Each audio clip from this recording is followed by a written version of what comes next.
Hey everybody, welcome back to some more early morning barking, talking about BPD and MPD by somebody that has both.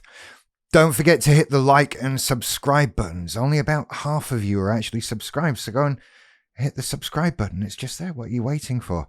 Do all the socially things scrolling past you on the screen as well right now, and we'll talk about some BPD stuff today.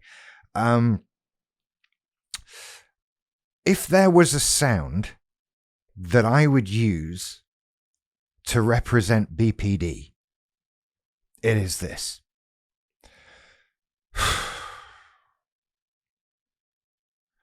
That's it. A long, sad, melancholy exhale. That's the sound of BPD, right? It's despair, it's sadness, it's I'm not good enough, I'm feeling off, all of this. That's the sound of it. And it brings with it a particular headspace too, quite an emotionally draining headspace that sounds like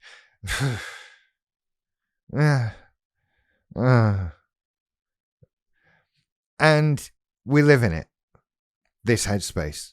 It's all the sadness that is dragging us down, all the stuff on our minds, all of the things that make up our BPD. That weight, the blankets, whichever one, maybe all of them. I've lost track of how many there are now. Go and look up BPD blankets. I should do a playlist. I'll do a playlist. And these things drag us down, and I'm stuck in this mindset, right? And it's this same mindset that taught me that for example, on Tuesdays, I'm only good for group. I can't do anything either side of it because, and I have to get into this headspace to be able to deal with any of this stuff. And the truth is, no, I don't. No, I don't at all.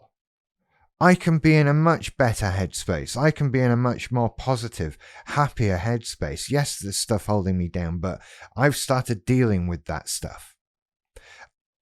And what I feel a bit dumb about now is that as I went through this healing process, I wasn't easy on myself and allowed myself to let go of some of that weight as quickly as I should have done. Like, I had a lot of deep emotional issues to deal with at first, things to face. And when I eventually dealt with them, when they stopped being as much of a problem and now are not a problem at all, I kept that negative headspace that came with them. The issue went away, but I kept this, everything's so hard to deal with, everything's so difficult, everything is work, so much hard work. And yes, some of it is, but not all of it is as hard. And I never eased up on myself. I never let myself switch to a positive mindset and become a bit more optimistic about things as they went along. And now I realize I'm having to force myself to do it. I'm having to force myself to realize that, for example, doing these videos is not the emotionally draining thing it used to be. These used to be so hard, right? When I was getting out videos as quick as I could in the beginning, that was as quick as I could in terms of emotionally, how much I could cope with talking about. It wasn't time. And now it's about time and finding the right thing to talk about and finding the right way to talk about it. These aren't the emotionally draining thing that they used to be. And yet, until right now, I'm carrying that negative mindset. And that's doing me no good. Quite frankly, it's unfair to myself. The whole point of therapy was to ditch this, right? And now, the thing is, why I bring this to you is not just like to give you a running commentary in my life, but I'm not the only one, right? Some of you are doing this too. There's some of this around right now. I think. We need to ease up on ourselves. We need to allow ourselves to feel happy. It comes with actually looking at stuff and taking stock, I think, and realizing, well, hang on, no, things are going all right. I expect everything to be going wrong. I expect everything to be horrible. I expect everything to be utter turmoil and emotionally draining and devastating. And the truth is, it's not all like that. Some of it is. Yes, that's true. I'm not sitting here saying there's none of it that's like that. But enough of it isn't.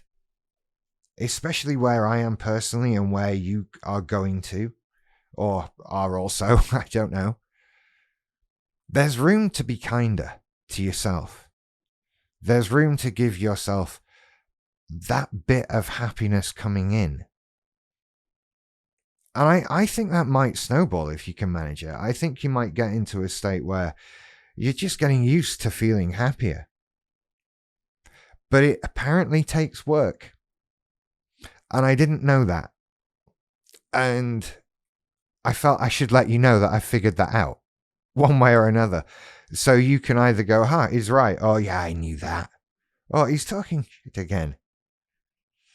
Which is probably most common, I always imagine. But you've got to decide to be happy. You've got to shed this blanket. The blanket of negative headspace, the blanket of emotionally draining rubbish that you hold on to, that serves us in no way.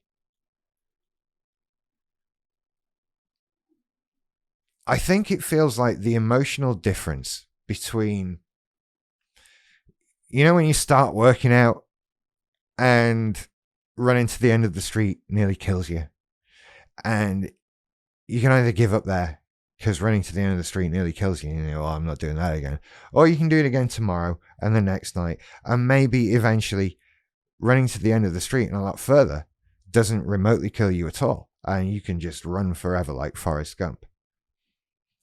Are people still young enough to understand that reference? Anyway. It's a Tom Hanks movie, right? Yeah, you know it? You know Forrest Gump? Sorry. And I think, I've got to get used to the fact that I'm not struggling to run anymore. I'm not getting to this corner of the street and I'm out of breath and needing to sit down. I can run for miles now. And I need to be okay with that. And I need to realize I can run for miles. Maybe being happy takes practice too. I know not being angry does, so maybe being happy does as well. Anyway, I hope that helps. I hope I've passed something on. You have to decide to be happy. Okay. Right. You take care. I'll see you on Patreon and everywhere else. Bye-bye.